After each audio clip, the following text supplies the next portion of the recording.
पाकिस्तान से आई सीमा हैदर और सचिन मीना की लव स्टोरी पर बन रही फिल्म कराची टू नोएडा पर बखेड़ा खड़ा हो गया।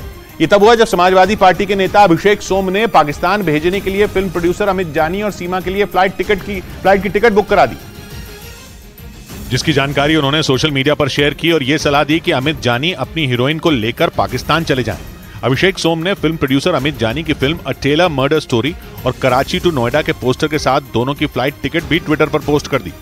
उन्होंने ये भी लिखा कि अंजू पहले से पाकिस्तान में है और अमित जानी सीमा को लेकर वहीं चले जाएं। समाजवादी पार्टी का कोई पूर्व प्रवक्ता है अभिषेक सोम।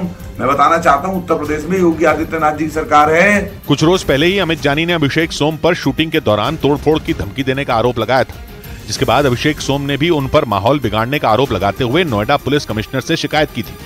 उधर रूस के रक्षा मंत्रालय ने दावा किया कि मॉस्को में यूक्रेन ने ड्रोन से हमले की कोशिश की। हालांकि इससे पहले कि वो कोई नुकसान पहुंचा पाते उन्हें ढेर कर दिया गया, लेकिन इसके बावजूद ड्रोन में हुए विस्फोट से एक इमारत को नुकसान पहुंचा। लेकिन राहत की बात यह रही कि किसी की जान नहीं गई। रूस की तरफ से ड्रोन हमले से जुड़ा एक वीडियो भी जारी किया गया, जिसमें ड्रोन हमले के बाद एक इमारत से धुएं का गुबार उठता दिखा। रूस ने दावा किया कि यह ड्रोन यूक्रेन ने भेजा था, जो हमले की फिराक में मॉस्को के करीब पहुंचा। लेकिन रूस के मुताबिक उसकी सेना ने हमले से पहले ही उस ड्रोन को ढेर कर दिया। हालांकि इस दौरान ड्रोन में विस्फोट भी हो गया, जिसकी चपेट में एक इमारत आ गई, जिससे मामूली नुकसान पहुंचा। रूस ने मॉस्को में इस ड्रोन हमले को आतंकवादी हमला करार दिया और इसके लिए सीधे तौर पर यूक्रेन को जिम्मेदार ठहराया गया। हालांकि यूक्रेन ने रूस के दावे को सिरे से खारिज कर दिया। वहीं रूस के मीडिया ने दावा किया कि मॉस्को में 2 रोज पहले पटाखे बनाने वाली एक फैक्ट्री में हुए भीषण धमाके के बाद कम से कम 12 लोग लापता हो गए, जिसकी वजह से रूस की खुफिया एजेंसियों के कान खड़े हो गए, क्योंकि आशंका जताई गई कि जो लोग लापता हुए वो उस धमाके के पीछे की साजिश का हिस्सा हो सकते हैं।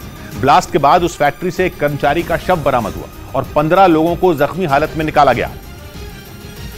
क्योंकि धमाके की दिल दहला देने वाली जो तस्वीरें सामने आई थी, उनमें भीषण तबाही का मंजर नजर आया। धमाके के बाद वो फैक्ट्री कई घंटों तक आग में जलती रही और आग को बुझाने के बाद वहां मलबे में अब भी लोगों की तलाश जारी है। ये ब्लास्ट रूस के राजधानी क्षेत्र में मॉस्को शहर से करीब 50 किलोमीटर दूर सिर्गेव फसाद शहर की पटाखे बनाने वाली फैक्ट्री में हुआ था। इस ब्लास्ट के पीछे यूक्रेन का हाथ होने की आशंका जताई गई और धमाके के बाद उस फैक्ट्री के 12 कर्मचारियों के लापता होने से शक की सुई और गहरी हो गई। इसीलिए रूस की खुफिया एजेंसियां हर एंगल से इस मामले की जांच में जुट गई। उधर अमेरिका के मीडिया ने दावा किया कि बाइडेन सरकार यूक्रेन को $1300 करोड़ यानी भारतीय रुपयों में करीब 1 लाख करोड़ रुपए के हथियार भेजने की तैयारी में है। इस युद्ध की शुरुआत से ही अमेरिका लगातार यूक्रेन की मदद कर रहा है और यूक्रेन को दिए गए भरोसे के तहत अमेरिका उसे घातक हथियारों की नई खेप भिजवाने की तैयारी में है। अमेरिकी मीडिया ने अमेरिका के संसद भवन के अधिकारियों के हवाले से दावा किया कि यूक्रेन को $1300 करोड़ यानी भारतीय रुपयों में करीब 1 लाख करोड़ के हथियार भेजे जाएंगे, क्योंकि जेलेंस्की की सेना को हथियारों की सख्त जरूरत है। इसलिए अमेरिका जल्द से जल्द यूक्रेन की मदद करना चाहता है। अमेरिका रूस के पड़ोसी देश पोलैंड, लिथुआनिया, लातविया और एस्टोनिया को भी जल्द हथियारों की बड़ी खेप देने वाला है, क्योंकि अमेरिका को डर है कि रूस इन देशों पर कभी भी हमला कर सकता है।